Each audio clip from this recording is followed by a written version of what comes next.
Hey readers, welcome back. Today we will be reading Oscar, Cat About Town by James Herriot. Oscar, Cat About Town by James Herriot. I looked at the stray cat which a kind little girl had brought to my examining room. He was very pretty with stripes of auburn, gold, and gray, but he looked terribly thin and ill. The little girl said that nobody knew where the cat had come from, so she left him with me. With my wife Helen by my side, I examined him thoroughly and found that he was suffering from starvation. But the strange thing was that he purred loudly all the time. He's so weak that he can hardly stand, but he's purring, I said. You can see he's a good-natured cat. For a few days, Helen gave him beef broth and milk to make him strong, and when he walked into the kitchen to eat some of Sam's dinner of meat and biscuits, we knew he was well again. We shall call him Oscar, Helen said. You mean you want to keep him? Yes, he's a lovely, friendly cat and so pretty, and since we don't know who owns him, he must stay with us. He and Sam seem to get along so well. Oscar purred his approval, and his big purr became part of our lives. Oscar had been with us for several weeks when I came home and found Helen looking very worried. It's Oscar, he's gone, she said. What do you mean? I think he ran away.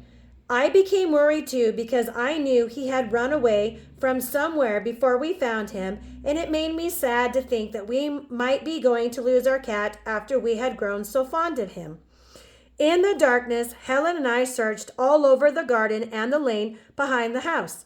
Then, although it had begun to rain heavily, we began to explore the streets and side alleys of the little town of Derby. After 2 hours, we could not find him, and Helen had tears in her eyes.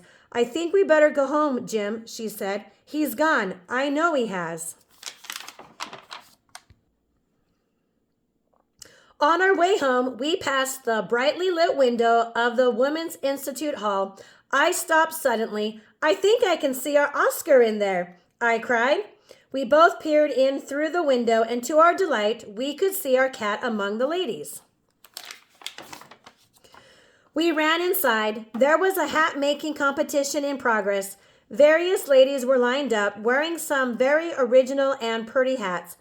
Oscar was walking along with the judge, listening to her comments and examining each hat as though he himself were an expert. Sometimes he jumped up in the air to have a closer look.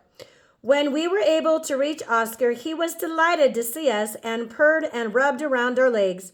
One of the ladies said that he had been there for the whole evening and had seemed to enjoy himself thoroughly. It was lovely to have him back. But one afternoon, a week later, he disappeared again. Helen and I looked everywhere, and again we were just giving up hope when we heard two women speaking as they came out of Derby's town hall. Did you see the funny cat in there? One of them said, laughing. I've never seen one like him. Helen and I looked at each other, then hurried into the hall where a rummage was taking place, and there was Oscar right in the thick of things. He was stepping daintily along the display tables, inspecting the old shoes, books, pictures, ornaments, crockery, and he looked really happy. Now and then he cocked his head on one side when something caught his fancy. Once more, it was clear that he was enjoying every moment, and we didn't want to disturb him. But the sale was soon over, and he greeted us with joy.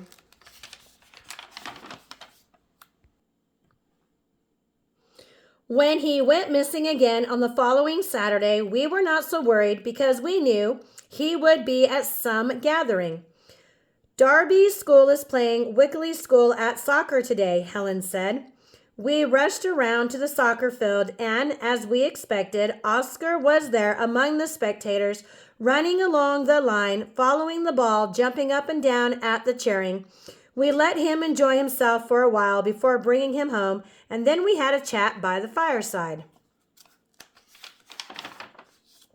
Now we know, said Helen. I nodded. Yes, when he disappears, he isn't running away at all. He's just visiting. He likes skating around. He loves people, especially in groups, and he's interested in what they do. He's a natural mixer. Helen looked down at our cat. Of course, that's it. He is a socialite. Exactly, a high stepper, a swinger, a cat about town. We both laughed, not only because it was a funny idea, but because we were relieved that Oscar wasn't going to run away after all. Oscar seemed to be laughing too, as he looked up at us, adding his loud, throbbing purr to the merriment. We were all happy and everything seemed to be perfect, but a few days later we received an unexpected blow. I was finishing my office hours. I looked around the door of the waiting room and saw only a man and two little red-headed boys. Helen came in and I began to tidy the magazines on the table. The man had the rough, weathered face of a farmer and he twirled a cloth cap nervously in his hands. Mr. Herriot, he said, my name is Sep Gibson and I think you've got my cat. What makes you think that? I asked in surprise. Well, when we moved from Dorreby to Wickley, the cat went missing. We thought he might be trying to find his way back to his old home. We hunted everywhere, but we couldn't find him. My boys were broken-hearted. They loved that cat.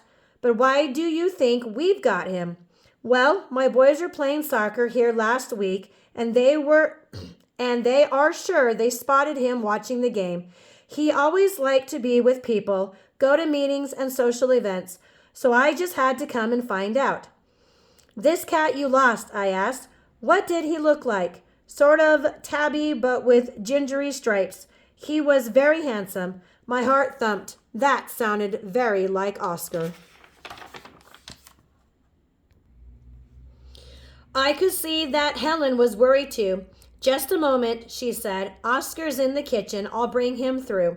When she returned with the cat in her arms, the little boys called out, Tiger! Oh, Tiger, Tiger! That's our cat, all right, said Mr. Gibson. And doesn't he look well? The boys called him Tiger because of his gingery stripes. He looked at the two boys, flopped happily on the floor as Oscar, purring loudly with delight, rolled around them. The boys used to play with him like that for hours. They cried a lot when we lost him. Well, Mr. Gibson, said Helen with a catch in her voice, you'd better take him. He was your cat first, and you searched for him so hard, and I can see that the boys love him. Well, that's very kind of you. Please come and see him whenever you like.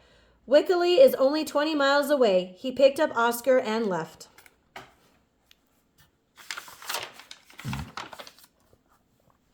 We missed Oscar terribly, but we knew we had done the right thing. He really belonged to the Gibsons, family who loved him and would be kind to him. One afternoon, we were out shopping in the nearby town, and I looked at my watch. It's only 5 o'clock. Why don't we go and see Oscar at Wickley? It's not far from here. The Gibsons' cottage was at the far end of Wickley village, and when Miss Gibson opened the door to us, she didn't know who we were, but when she heard the name Herriot, she was delighted to see us. Come in and have a cup of tea, she said. We went inside and were greeted by Sep and the boys.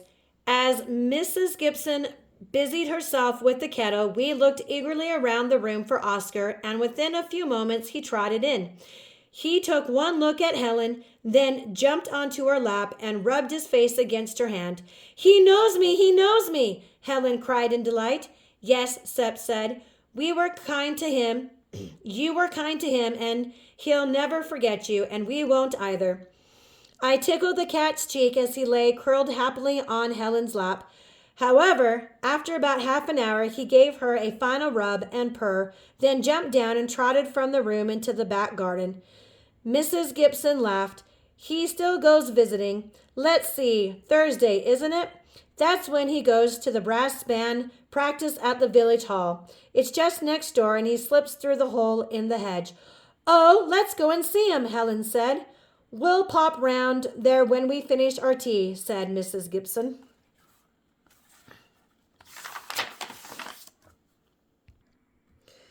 In the village hall, we all stood in a row and watched Oscar moving among the band players, jumping in delighted, each broom from the drum, creeping close to the slide of the trombone, which seemed to fascinate him. "There's Oscar," I said. "There's Tiger," said one of the boys, and we all laughed. "It doesn't matter what we call him," said Sep. "He belongs to all of us now." The end. Thanks for reading Oscar Cat About Town with me today. If you enjoyed this video, don't forget to read your favorite book to the like button. And if you haven't already done so, please subscribe. It really does help our channel out. I encourage you to read all that you can. Until next time, bye.